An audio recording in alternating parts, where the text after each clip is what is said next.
네, 오늘은 요한복음 32번째 시간입니다. 오늘 제가 준비한 말씀의 제목은 자기 사람을 끝까지 사랑하시니라 하는 말씀입니다. 자기 사람을 끝까지 사랑하시니라. 보통은 성경 본문이 상당히 길었어요. 어떤 때는 한 20여 절 이상 되는 본문을 우리가 함께 공부하고 그렇게 했는데, 오늘은 굉장히 짧은 단 한 절의 본문을 가지고 우리가 묵상하며 하나님의 말씀을 상고하려고 합니다. 주보에는 오늘 본문이 짧아서 그걸 기록하지 않고 일단 마지막에 우리가 함께 낭독할 긴 말씀을 주보에는 인쇄를 했습니다. 오늘 본문의 말씀은 이 앞에 영상을 보시면서 우리 함께 좀 읽으시겠습니다. 요한복음 13장 1절입니다. 여러분 이 앞에 화면을 보시면서 다 함께 소리내서 좀 읽겠습니다. 요한복음 13장 1절입니다. 다 같이 소리내서 합독하시겠습니다. 시작. 유월절 전에 예수께서 자기가 세상을 떠나 아버지께로 돌아가실 때가 이른 줄 아시고 세상에 있는 자기 사람들을 사랑하시되 끝까지 사랑하시니라.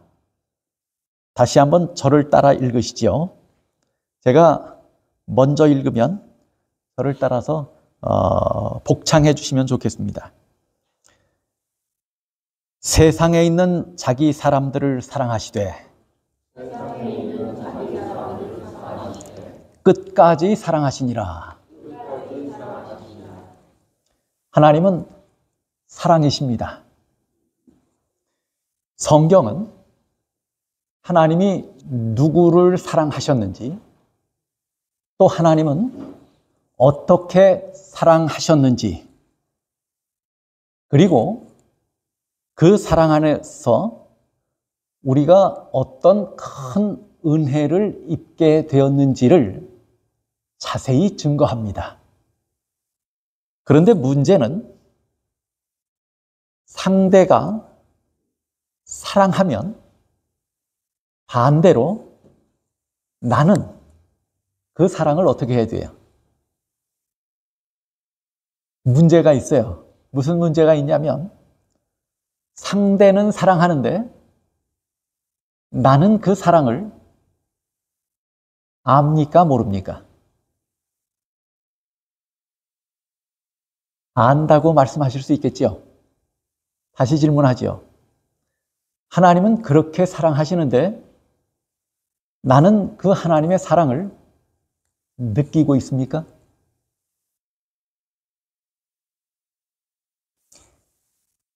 하나님이 사랑하시면 나는 그 사랑을 알고 느껴야 되는 거죠.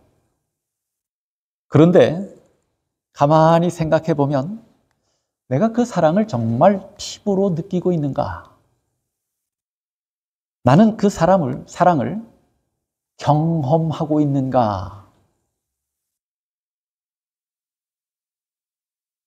우리가 그렇게 하지 못한다면 하나님은 사랑이십니다라고 말하기가 조금 어려워요. 뭐라고 말할 수 있냐면 하나님은 사랑이시라고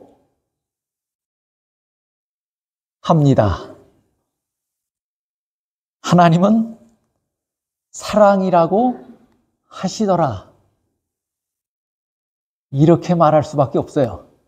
우리가 뭐 하지 못하면, 경험하지 못하면 그렇게밖에 말할 수 없어요.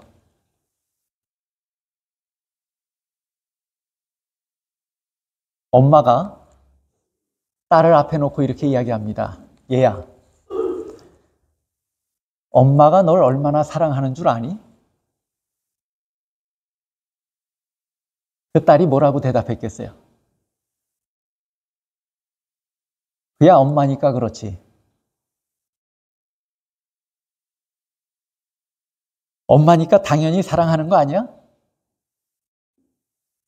그런데 그 딸이 엄마의 가슴 진한 사랑을 얼마나 느끼고 살까요? 그걸 깨달았을까요? 알까요? 엄마가 하는 사랑은 뭐한 것처럼 느끼냐면 당연한 것처럼 느끼고, 그 다음에 오랫동안 어려서부터 뭐 했어요? 그냥 무심하게 경험하고 바라보고 살아와서 엄마가 너를 얼만큼 사랑하는지 아니 하고 질문해도 그 마음에 감동이 있어요? 없어요?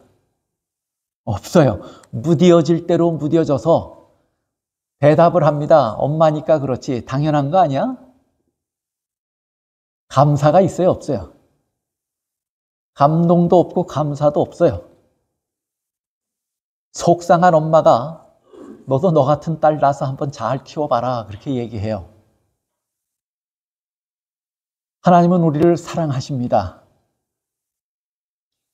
하나님이 어떻게 사랑하셨고 누구를 사랑하셨는지를 성경은 자세하게 기록합니다. 우리는 그 성경을 보면서도 그 하나님의 사랑을 정말로 피부로 느끼지 못하고 글자로 읽고 말 때가 참 많아요. 그 하나님의 사랑에 감격하고 감사하는 마음이 별로 없이 무뎌진 상태로 지날 때가 많아요. 하나님의 사랑이 감사해서 눈물을 흘려보신 적 있으세요? 제가 며칠 전에 제 친구와 통화를 했는데 시대의 소망을 저에게 뭐라고 말하냐면 시대의 소망에 겟셋마네라고 하는 장부터 갈보리 그 십자가를 지시는 장면을 몇 번이고 다시 읽어봐 이제. 내가 그동안에 하나님의 사랑에 대해서 많이 안다고 생각했고 설교도 했는데 이번에 시대의 소망을 그렇게 여러 번 기도하면서 읽고 또 읽는데 갑자기 마음이 뜨거워지면서 하나님의 사랑이 느껴지고 눈물이 흐르기 시작하는데 그 눈물을 주체할 수가 없더라. 나중에는 눈물만 흐른 것이 아니고 콧물까지 흘러서 아주 큰 곤욕을 치르면서 내가 하나님의 사랑을 절절히 느낀 그런 경험을 했다 하는 전화를 했어요. 그러면서 뭐라고 이야기하냐면 너도 새해 이 시대의 소망에 하나님의 사랑이 잘 기록된 이 책을 다시 한번 읽으면서 몇 번이고 읽으면서 그 하나님의 사랑을 가슴으로 좀 한번 느끼고 새해를 다시 시작했으면 좋겠다 하고 조언해요. 그래서 제가 그 친구에게 고맙다고 꼭 그렇게 함하고 답을 했습니다. 하나님은 우리를 사랑하신다고 성경은 기록하는데 반대로 그러면 우리는 그 사랑을 느끼면 참 좋겠는데 피부로 느끼고 마음으로 깨달아서 그 사랑을 알고 하나님께 감사하고 하나님의 사랑을 생각하면 감격하고 눈물이 흐르고 가슴이 뭉클해지면 참 좋겠는데 하나님은 사랑이시라고 아무리 이야기하고 성경이 말해도 우리의 마음이 이렇게 단단하게 굳어져 있고 무뎌져 있다면 마치 이 어린아이가 엄마의 사랑을 알지 못하고 엄마니까 그런 거 아니야? 당연한 거 아니야? 마음에 감사도 없고 감동도 없는 그 어린아이와 우리의 모습이 얼마나 흡사하지 않은가요? 우리가 하나님의 사랑에 대해서도 이와 같은 것입니다. 하나님은 사랑이시라고 말하면 입으로는 인정하면서도 감동은 없는 것입니다. 그래서 목사님들이 대체로 하나님의 사랑에 대해서 설교하라고 그러면 제일 어려워해요. 왜냐하면 우리가 입으로는 다 시인합니까? 마음으로 인정은 합니까? 그런데 뭐가 없는 거예요? 경험이 없는 거예요. 감동이 없는 거예요. 은혜가 없는 거예요. 이런 것을 가르쳐서 새삼 가르쳐서 그 마음에 감동을 불러일으킨다고 하는 것은 여간 어려운 것이 아닙니다. 그래서 제가 이 말씀을 읽으면서 굉장히 망설였어요. 이 구절을 건너뛰고 그 다음 구절을 공부할까? 그러다가 하나님의 심정을 이렇게 짧은 한 절 안에 이렇게 구구절절 자세히 설명했는데 이것을 우리가 다시 보고 다시 묵상하고 지나지 않으면 하나님의 사랑을 다시 마음속 깊이 생각하고 느껴볼 기회가 다시 없을 수도 있겠다 하는 두려움으로 이 절을 묵상하고 공부하게 된 것입니다. 많이 기도했어요. 우리 모두가 아는 내용이기 때문에 특별히 성령님께서 오셔서 우리 모두의 마음에 하나님의 말씀을 은혜로 새겨질 수 있게 해달라고 기도했고, 하나님의 사랑을 우리의 마음이 열려서 볼 수 있게 해달라고 기도했습니다. 여러분도 마음에 그런 열망과 소망을 가지고 말씀을 함께 상고할 수 있었으면 좋겠습니다. 오늘 본문을 시작하면 무슨 말로 시작을 합니까? 요한복음 13장 1절 어떻게 시작합니까? 6월절 전에 그랬어요. 요 한 장 전 요한복음 12장 1절을 열면 6월절 엿새 전에라고 하는 말로 시작합니다. 그때 무슨 일이 벌어졌냐면 베다니 시몬의 집에서 뭐가 벌어졌어요? 잔치가 벌어졌고 거기에서 마리아가 예수님의 발에 뭘 부었어요? 향유를 부었던 사건이 있었습니다. 그로부터 며칠이 지난 거예요. 6월절 엿새 전에라고 하는 것으로 시작했는데 13장 1절은 6월절 전에라고 하는 말로 시작을 합니다. 이때가 언제냐면 내일이면 뭐란 얘기예요? 내일이면 6월절이라는 것이에요. 그 말은 내일이면 예수님이 어린 양으로 십자가를 지고 그 길을 걸으셔야 하는 날입니다. 그 전날, 바로 목요일 저녁이었습니다. 제자들과 마지막 만찬을 가지신 그 밤입니다. 예수님은 위기의 때가 이른 것을 아셨어요. 예수님께서 봉사하시던 초기에는 뭐라고 말씀하셨냐면 내 때가 아직 이르지 아니하였다 하고 말씀하셨어요. 그런데 이제는 그 밤에 예수님은 배반당하여 원수의 손에 넘겨질 것이었습니다. 그 밤이 지나면 예수님은 십자가에 달려 돌아가셔야 했습니다.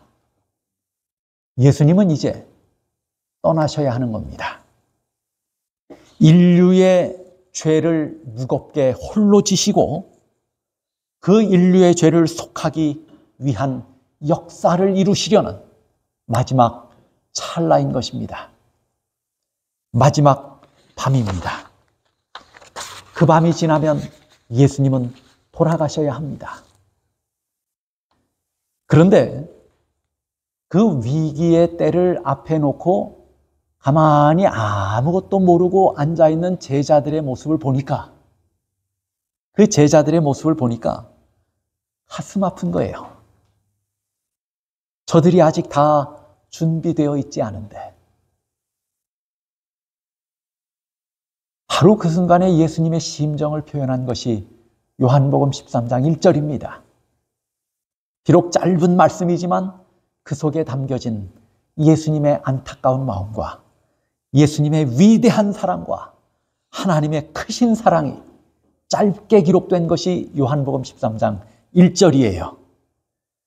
그런데 이 짧은 구절 속에 예수님께서는 아주 깊은 의미를 담아서 그 사랑의 특성을 설명합니다. 뭐라고 설명해요? 6월절 전에 예수께서 자기가 세상을 떠나 아버지께로 돌아가실 때가 이른 줄 아시고 누굴 사랑하셨다고요? 세상에 있는 자기 사람들을 뭐 했다고요? 사랑하셨다 그랬어요. 누굴 사랑하셨다는 거예요? 세상에 있는 누구요? 자기 사람들을 사랑하셨다 하고 말해요. 여러분, 하나님은 세상을 이처럼 사랑하셨다고 기록합니다. 의인들도 사랑하셨지만 악한 사람들도 사랑하셨습니까? 악한 사람들도 멸망치 않고 구원 얻기를 원하셨어요. 그 악인들을 위해서도 예수님은 고귀한 생명을 버리셨을까요? 버리셨을 거예요. 하나님은 온 인류를 사랑하셨어요. 하나님이 세상을 이처럼 사랑하셨다고 말해요. 온 인류를 사랑하셨습니다.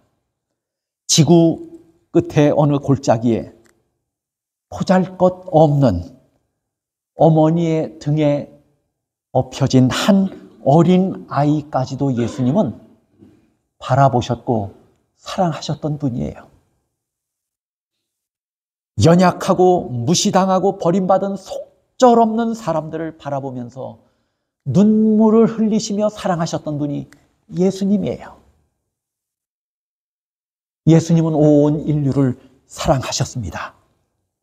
그럼에도 불구하고 성경은 요한복음 13장 1절은 뭐라고 말씀하시냐면 예수님은 사랑하셨는데 누굴 사랑하셨다고요?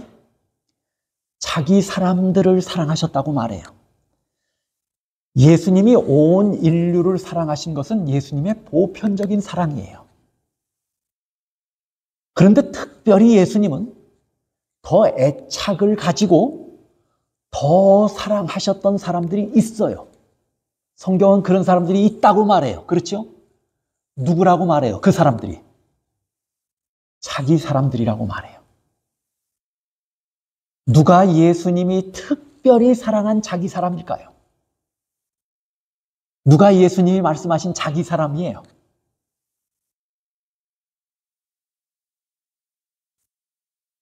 세상에 있는 자기 사람들이에요. 요한복음 17장, 제가 다른 한 구절을 좀 읽죠. 요한복음 17장 2절에 보면 이렇게 말해요. 아버지께서 아들에게 주신 모든 자에게 영생을 주게 하시려고 만민을 다스리는 권세를 아들에게 주셨음이로소이다. 보세요. 아버지께서 아들에게 주신 모든 자에게 뭘 주시기 위해서?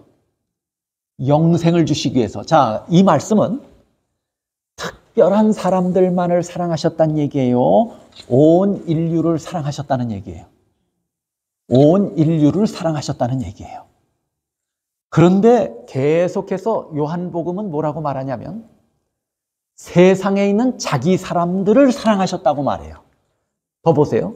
마태복음 1장 21절입니다. 아들을 낳으리니 이름을 예수라 하라. 이는 그가 누구를요? 자기 백성을 저희 죄에서 구원할 자이심이라 그랬어요. 그런데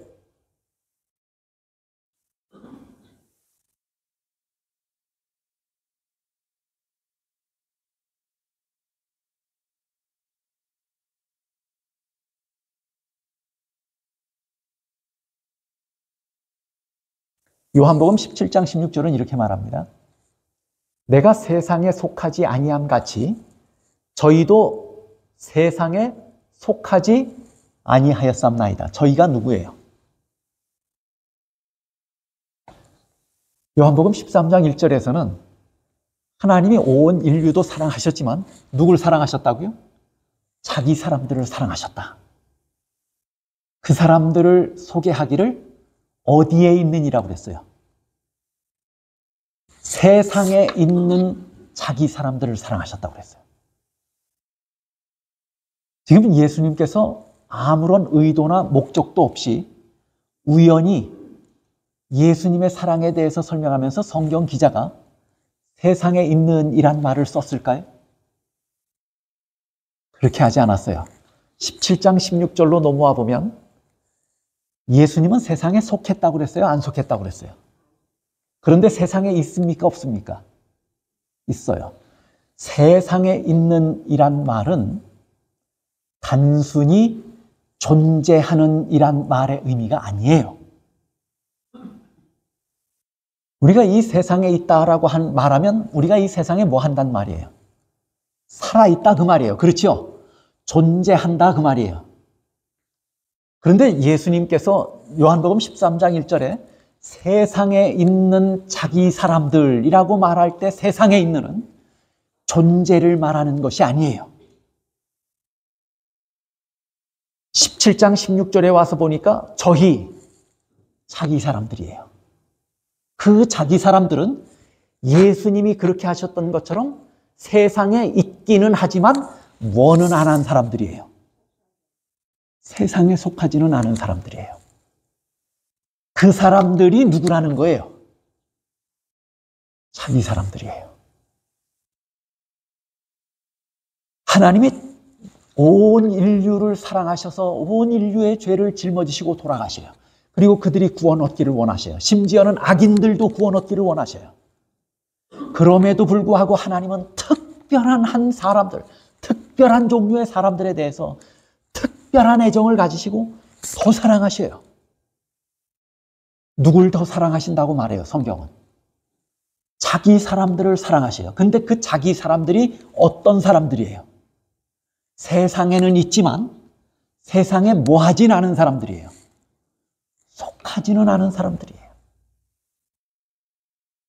단순한 존재의 의미를 말하는 것이 아니에요. 세상에 발 디디고 살고 있지만 누구 백성으로 사는 사람이라는 거예요. 세상에 속한, 세속에 속해서 멸망에 속한 사람들이 아니고 하늘나라에 속해서 하나님의 백성에 속해서 영원한 구원의 백성이 된 사람들을 말하고 있는 것이에요.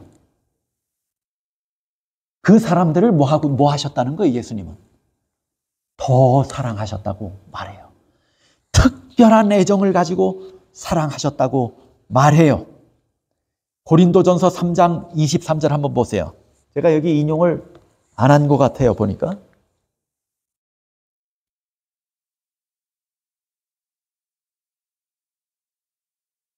예, 인용을 못했어요. 고린도전서 3장 23절 보세요.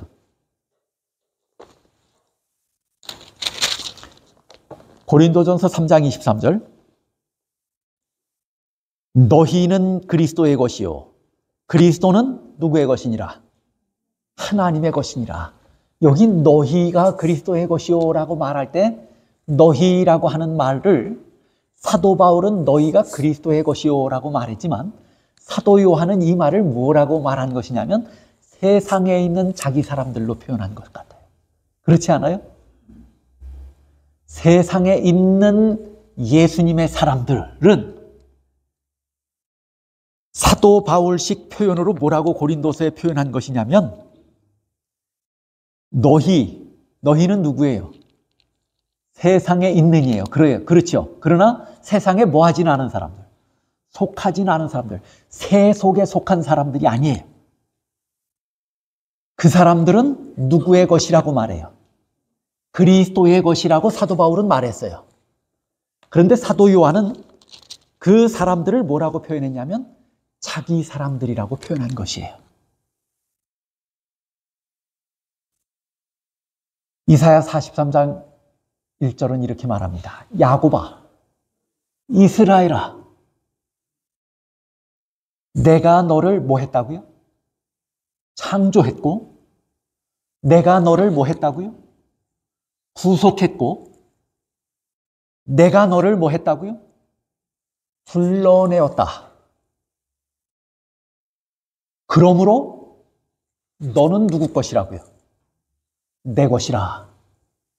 예수님이 하나님이 내 것이라고 말할 때는 어떤 사람들을 향해서 내 것이라고 말했어요? 내 것이라고 말할 때는 이사야 선지자를 통해서는 창조하신 사람들. 근데 창조한 사람들 중에도 이 세상에 창조된 사람이 많아요, 안 많아요? 많아요. 온 인류가 다 창조된 사람들이에요. 모두가 창조됐어요. 그런데 구속함을 입은 사람들이 그 중에 많아요, 안 많아요? 어떤 의미로 보면, 넓은 의미로 보면 예수님이 다 구속하고 돌아가셨으니까 구속함을 입은 사람들은 많아요? 많지요. 온 인류를 포함하고 있을지 몰라요. 그러나 특별히 하나님께서 불러낸 사람들은 많아요, 적어요? 적어요. 오늘날 교회라고 하는 말의 의미가 뭔지 아세요?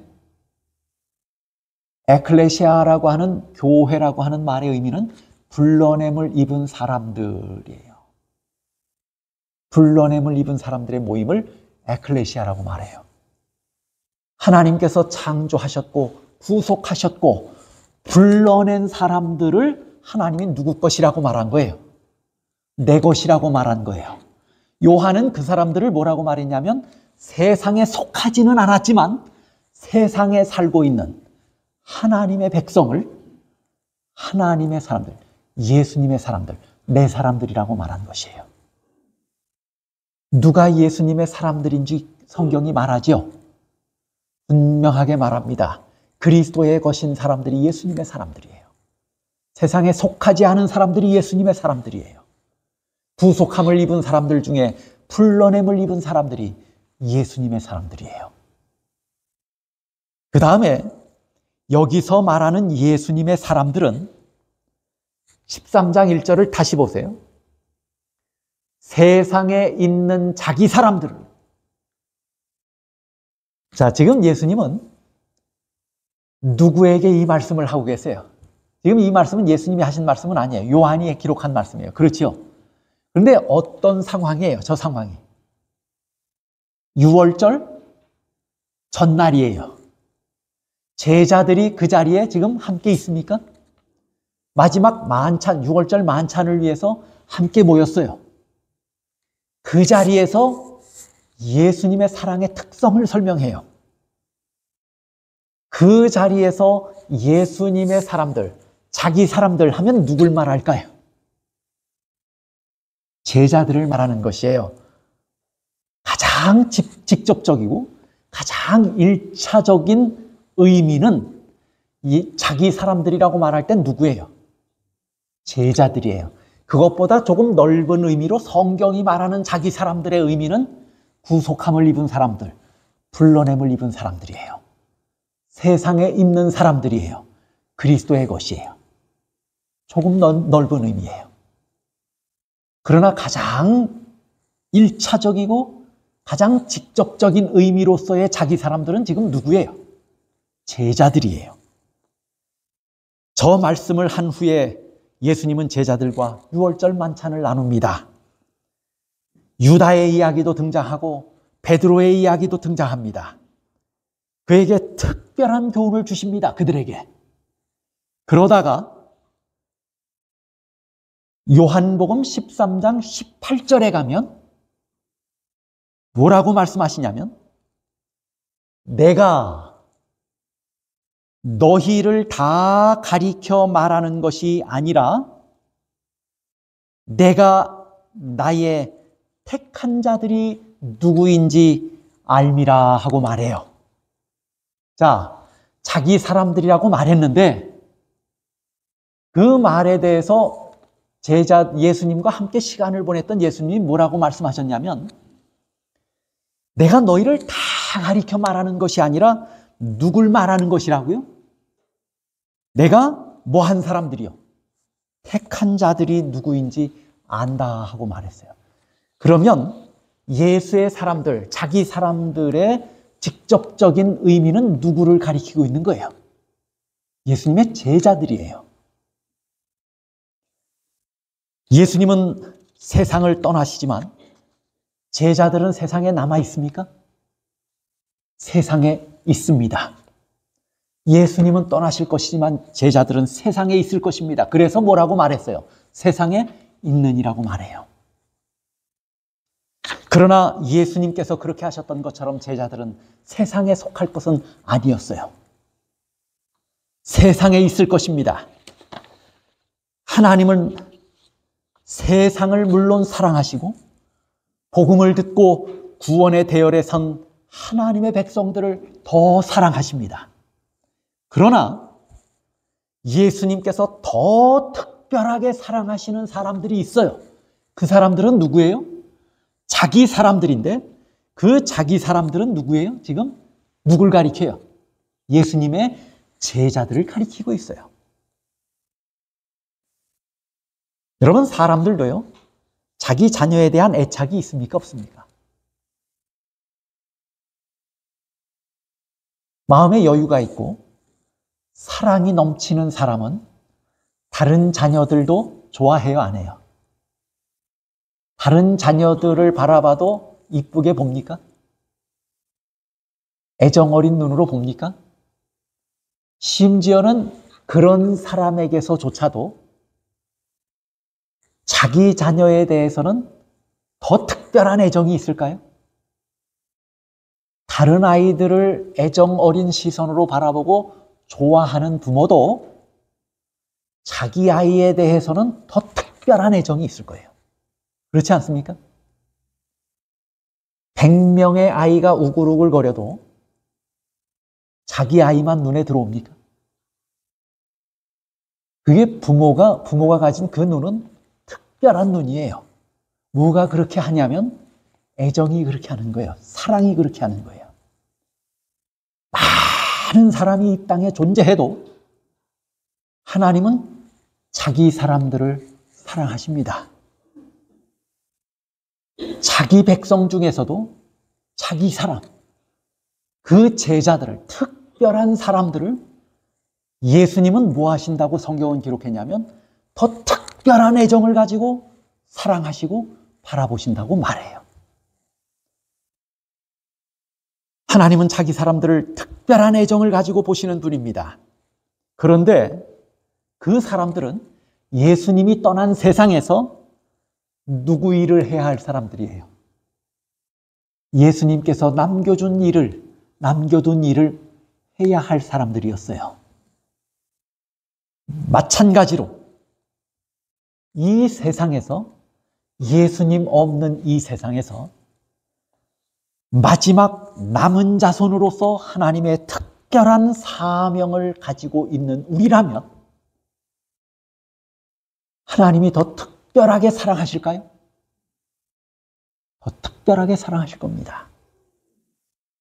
오늘 자기 사람들을 특별하게 사랑하신 하나님의 모습을 가르쳐 줄 때 우리는 저 속에서 우리가 오늘 이 마지막 남은 시기에 남겨진 백성으로, 남은 백성으로 하나님께서 우리에게 위탁하신 사명을 어깨에 걸머진 사람들이 하나님의 그 요한이 기록한 예수님의 자기 사람들이라고 하는 사실들을 우리가 이해하고 깨달아야 돼요.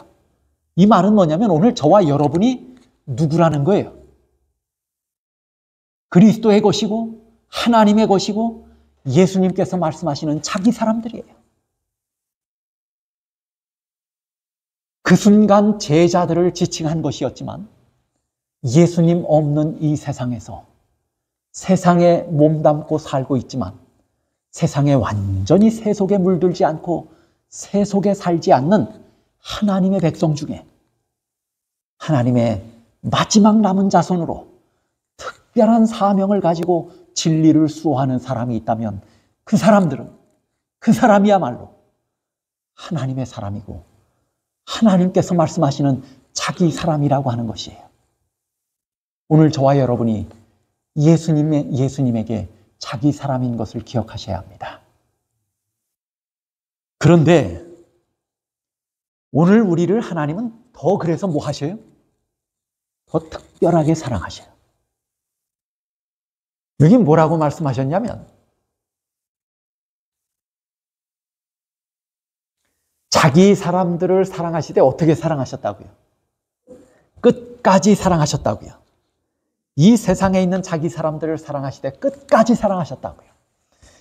여러분, 한때 죽어도 못 사는 연인이 서로 끝까지 사랑합니까? 안 합니까?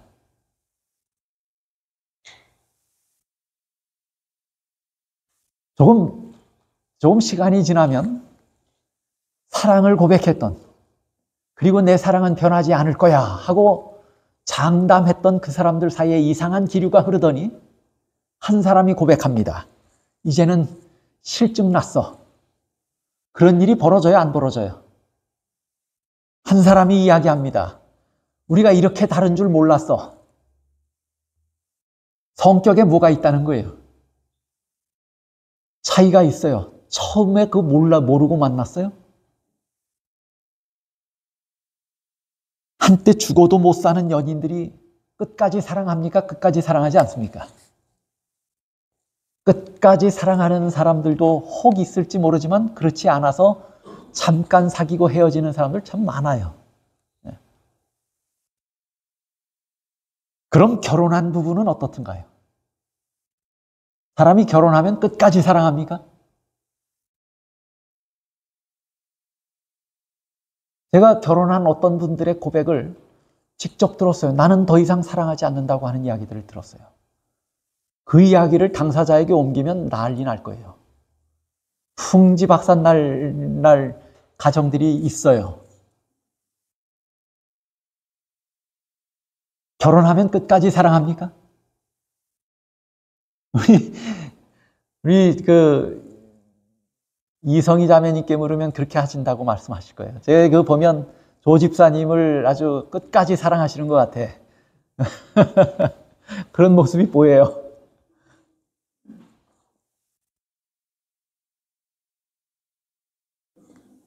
어느 목사님이 결혼을 했는데 이제 목사님이 되셨고 사모님이 됐는데 이 목사님이 30대 중반에 시력을 잃었어요. 근데 이 부부가 상당히 그 교회에서도 금술이 좋고 상당히 행복한 가정처럼 보였어요.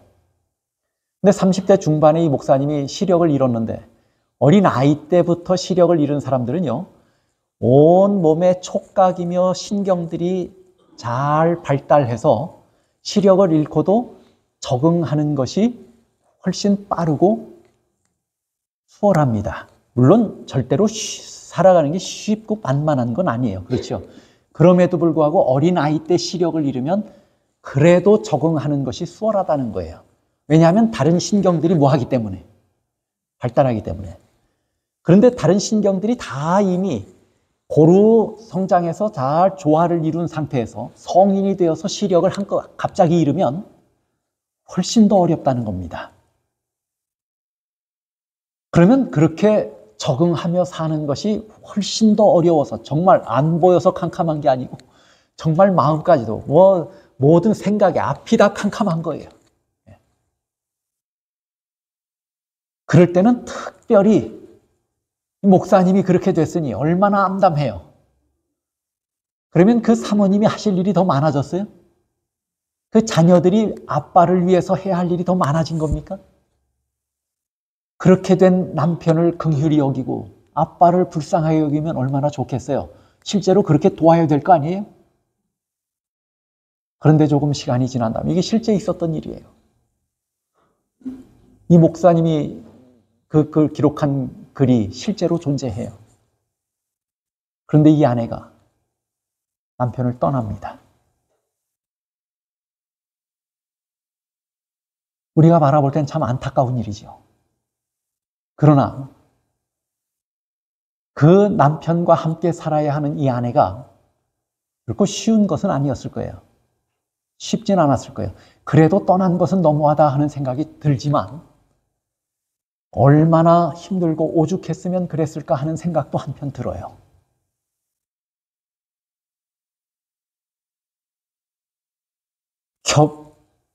부부가 결혼하면 이런 고초를 겪으면서까지 끝까지 사랑할 수 있을까요? 그럼에도 불구하고 끝까지 사랑했다고 하면 그 사람들은 참 우리가 존경하는 마음으로 봐요. 참 대단하다. 안타까운 현실에서 참 훌륭했다. 칭찬할 수 있을 거예요. 그러나 우리가 이 세상을 살며 주변을 둘러보면 한때 금술이 좋았던 부부도 시간이 지나면서 뭐 해요? 그 사랑이 깨어집니까? 깨져요. 성경이 이사야 49장에 뭐라고 말하냐면 15절, 16절에 이 세상에 있는 사랑의 최고봉, 최고 가치 있는 사랑을 설명하면서 누구의 사랑을 언급해요? 여인의 사랑을 언급해요. 여인이 어찌 그 젖 먹는 자식을 잊겠으며. 자식을 향한 어머니의 사랑은 이 세상에 존재하는 사랑 중에 가장 고상하고 가장 깊은 사랑의 최고의 사랑이에요. 최고봉이에요. 그런데 이어서 뭐라고 말씀하냐면 하물며 그 여인이 젖 먹는 자식을 잊을진데 그런 일이 생길 수 있습니까? 안 생깁니까? 일반적으로는 잘 안 생기지만 그래도 혹 생길 수 있어요? 안 생겨요? 제가 잘 아는 집사님이 있어요. 우리 고 집사님도 알아요. 이름을 대면. 그 집사님이 젊어서 췌장암으로 돌아가셨어요. 상주 출신이. 그래서 아시는 거예요. 췌장암으로 돌아가셨어요. 이분에게는 아주 단란한 가정이 있었어요. 참 성실하고 믿음 좋은 가정이었어요. 그 집사님이 췌장암 걸렸다고 소식을 들었을 때 참 안타까웠어요. 교인들이 다 안타까웠어요. 상당히 헌신하고 참 모범적인 그리스도인 가정이었는데, 그리고 이 가정에는 아직 다 성장하지 못한 외아들이 있었습니다. 이 집사님 췌장암은 그 췌장암 걸린 분들에 대한 이야기를 우리가 들어서 알지만 신속하게 발전하고 신속하게 아주 그 동안에 짧은 시간 동안에 굉장한 아주 극심한 통증을 겪다가 돌아가십니다. 이분도 그 길을 그대로 걸었어요. 이분이 그 아들을 얼마나 애지중지 사랑하는지 몰라요. 제가 곁에서 그것을 봤어요. 특별히 사랑해요. 그런데 그분이 뭐라고 고백하냐면, 너무 힘들고 너무 아파서 견딜 수가 없으니까 남편이 눈에 보이는데도 안 들어오고, 그전에는 아들 하면은 꿈뻑 죽었던 이 집사님이 아들이 곁에 있는데 아들이 눈에 안 들어오더라는 거예요. 아들도 눈에 안 들어오더래요. 그리고 무슨 생각밖에 없냐면, 이 고통이 잠재워지고 내가 이제 이 세상을 마쳤으면 좋겠다 하는 그 생각 외에는 아무것도 들지 않더라. 통증이 좀 가라앉았을 때 이 집사님이 직접 하신 고백이에요. 그분이 자녀를, 외아들인 이 자식을 사랑하지 않습니까? 사랑해요. 그런데 그 사랑하는 어머니의 마음도, 어머니의 육신도, 그 마음도 너무 고통스럽고 견딜 수 없는 극심한 고난을 겪으니까 아들을 보는 눈이 있어요, 없어요? 아들을 바라봅니까? 못 봅니까? 아들에 대한 참 불쌍한 마음이 있어요, 없어요? 아들을 잊어버리는 거예요. 아들을 잊어버리고 무슨 생각밖에 없냐면 죽었으면 좋겠다는 생각밖에 없는 거예요. 여인이 그 어찌 젖 먹는 자식을 잊겠습니까? 있을 수 없는 일이에요. 그러나 어떻게 이 세상에 살다 보면 그런 일을 겪을 때도 혹 있고 그런 일을 겪는 사람도 간혹 있어요. 그렇게 극심한 고통을 겪다 보니까 이 어머니도, 사랑이 아주 가득했던 이 어머니도 그 사랑의 대상이었던 외아들을 뭐해요? 잊어버려요. 하물며 그런 일이 있을진데 누구는 그렇게 안 한다는 거예요. 하나님은 그 자식을, 자기 사람을, 자기에게 속한 사람을 잊어버리지 않는다고 성경은 기록합니다. 그 사랑이 누구의 사랑이에요? 하나님의 사랑이고, 그런 사랑이 자기 사람을, 이 세상에 있는 자기 사람을 사랑하시는 하나님의 사랑이라고 성경은 말하고 있는 것입니다. 여기서 끝까지 사랑한다고 하는 말은 생명이 다할 때까지라는 말이에요. 누구의 생명이 다할 때까지? 예수님의 생명이 다할 때까지 사랑하신다, 그 말이에요. 그 다음에 끝까지 사랑하신다는 말은 제자들의 생명이 다할 때까지란 말이에요. 예수님은 떠나시지만 제자들은 남아 있습니까? 제자들은 누구의 일을 해요? 예수님 없는 이 세상에서 예수님의 일을 하는 거예요. 그들이 당할 고초가 무엇인지, 그들이 겪을 일이 무엇인지, 그들이 걸을 길이 무슨 길인지 예수님은 내다보셨어요? 그들의 생명이 다할 때까지, 그들이 그 길을, 고난의 길을 다 걷고 그 생명이 다하는 그 순간까지도 예수님은 뭐 하신다는 얘기예요? 그들을 사랑하신다고 말씀해요. 끝까지 사랑하신다는 말의 의미는 시대를 초월하여 인류를 구원하려는 그 위대한 사업, 그 위대한 목적이 다 이루어질 때까지예요. 그때까지 예수님은 자기 사람들을 뭐 하신다고요? 사랑하신다고 말합니다. 여러분, 우리가 우리 자신을 바라보면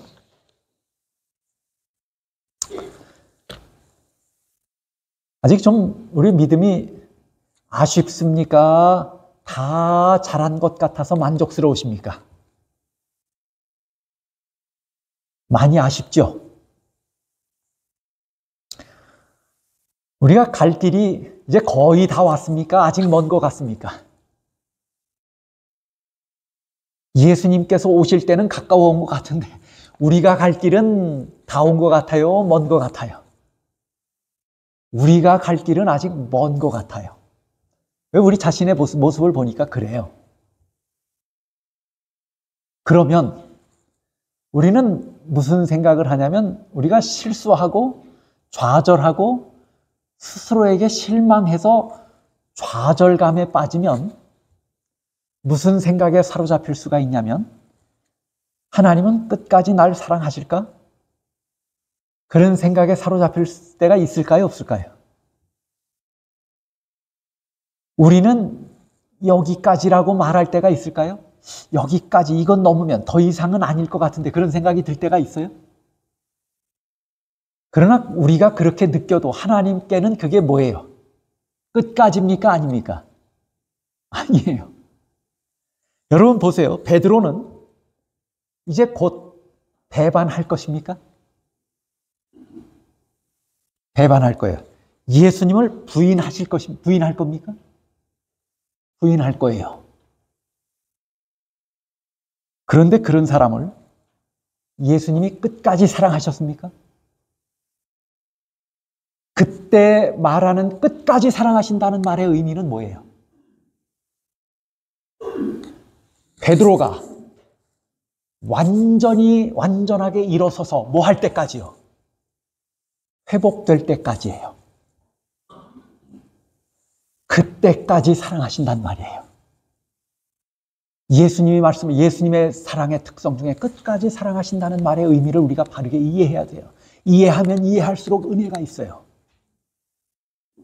우리의 생명이 다할 때까지, 단순히 그 말이 아니에요. 오늘 저를 위해서 예수님의 계획이 있어요, 없어요? 저를 위한 예수님의 계획이 저 안에서 완전하게 뭐 할 때까지예요? 이루어질 때까지예요. 그때까지 그 사랑은 저를 포기하지 않을 것입니다. 오늘 여러분을 향한 하나님의 계획이 있습니다. 그 계획이 하나님 안에서 완전하게 이루어질 때까지, 완성될 때까지. 지금은 뭐해요? 지금은 완성됐어요? 아직 갈 길이 멀지요? 실망합니까? 아쉽지요? 그러나 우리 안에서 이 모든 일이 다 이루어질 때까지 하나님은 우리를 버리시거나 포기하지 않으시고 우리를 붙든 손을 놓지 않으시고 우리를 끝까지 사랑하실 것입니다. 그 말은 우리를 마침내 뭐 하시겠다는 얘기예요? 회복시키시고 완성시키시겠다고 말씀하는 거예요. 그래서 시대의 소망에 뭐라고 말하냐면 예수님의 사랑이 사람을 감동시켜서 가장 완고한 마음도 마침내는 뭐 하실 것이라고요? 정복하실 것이라고요. 우리가 지금은 다 불완전합니다. 우리가 지금은 한없이 부족합니다. 우리가 걸어야 할 길은 아직도 먼 것만 같습니다. 오늘 제 자신의 모습을 봐도 실망스럽습니다. 어찌 보면 때로 의지를 가지고 일어서다가도 뭐해요? 사소한 문제로 넘어지는 것이 연약한 사람들이에요. 믿음을 가진 사람들은 더 단단한 것처럼 보이지만 그 사람들도 어느 순간 보면 뭐해요? 또 넘어져서 엎드려 있어요. 오늘 우리 자신의 모습을, 우리 자신의 경험을 봐도 그래요, 안 그래요? 그래요. 그러나 여러분, 이 사실을 명심하시기를 바랍니다. 내 생명이 다하는 그날까지 하나님은 오늘 우리를 사랑하실 거예요. 뿐만 아니라 내 속에서 그리스도께서 시작하신 선한 일, 그 일이 지금은 완성되지 않았어요. 지금은 불완전해요. 지금은 부족해요. 그러나 그것이 완성되어질 때까지, 다 회복되어서 완성되어질 때까지 하나님은, 예수님은 오늘 저와 여러분을 사랑하실 것입니다. 그것이 끝까지 사랑하시니라의 의미예요. 혹시 남모르는 골방에 앉으셨습니까? 슬픔을 사귀고 한숨 짓고 고통스러워 하십니까? 나는 끝까지 너를 사랑한다는 주님의 음성을 듣게 되시기를 바랍니다. 머리가 허옇게 새고 힘은 빠졌고 의욕도 쇠하고 용기도 꺾였습니까? 내가 너를 끝까지 사랑한다고 하는 주님의 음성을 오늘 이 시간 듣게 되시기를 바랍니다. 궁핍함으로 얼굴에서 웃음이 사라지고 삭막한 세상을 걷고 있습니까? 믿었던 친구로부터 외면당하고 외롭고 고달프십니까? 나는 너를 끝까지 사랑하신다고 말씀하시는 주님의 음성을 듣게 되시기를 바랍니다. 아직 믿음이 성숙하지 못하고 성품을 바라보면 한숨이 먼저 나오는 그런 형편에 있을지라도, 다 완성되지 못한 그런 모습일지라도,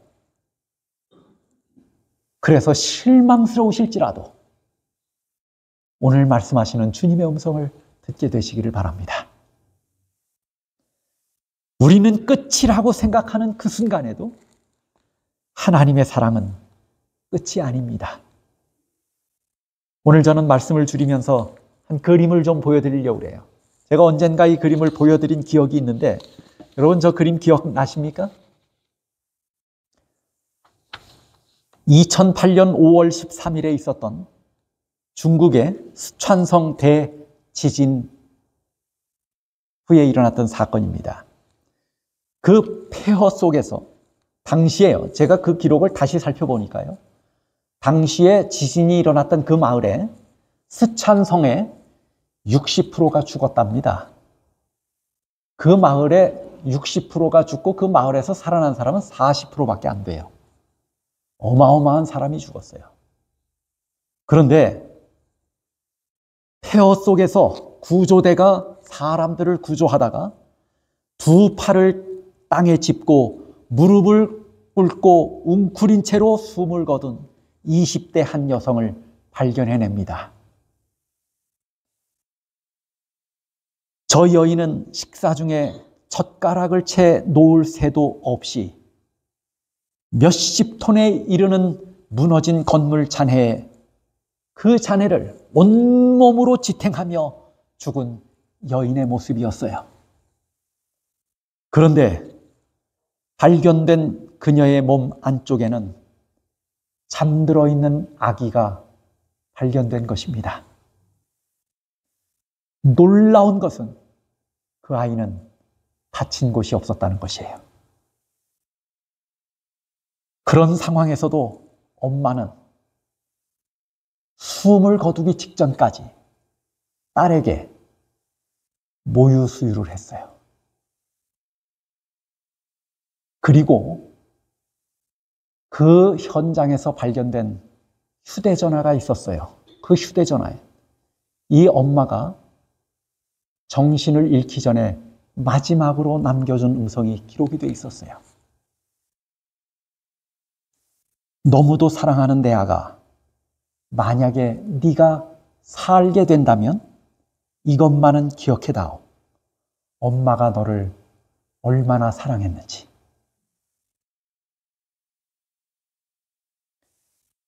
이 메시지, 이 뉴스가 전해졌을 때 온 중국이 함께 울었습니다.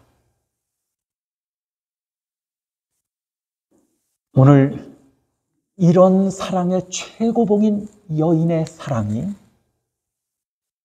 그 자식을, 젖 먹는 자식을 혹시 잊을지라도 하나님은 자기 사람을 사랑하신다고 하는 놀라운 약속의 말씀이 오늘 우리 마음속 깊이 새겨지게 되기를 간절히 바랍니다. 오늘 여러분들이 받으신 주보에 마지막 기록된 로마서 8장 35절 39절을 봉독하고 오늘 말씀을 마치겠습니다. 로마서 8장 35절 39절입니다. 누가 우리를 그리스도의 사랑에서 끊으리요? 환난이나 곤고나 박해나 기근이나 적신이나 위험이나 칼이랴. 기록된 바 우리가 종일 주를 위하여 죽임을 당하게 되며 도살당할 양같이 여김을 받았나이다 함과 같으니라. 그러나 이 모든 일에 우리를 사랑하시는 이로 말미암아 우리가 넉넉히 이기느니라. 내가 확신하노니 사망이나 생명이나 천사들이나 권세자들이나 현재일이나 장래일이나 능력이나 높음이나 깊음이나 다른 어떤 피조물이라도 우리를 우리 주 그리스도 예수 안에 있는 하나님의 사랑에서 끊을 수 없으리라. 말씀을 마치겠습니다.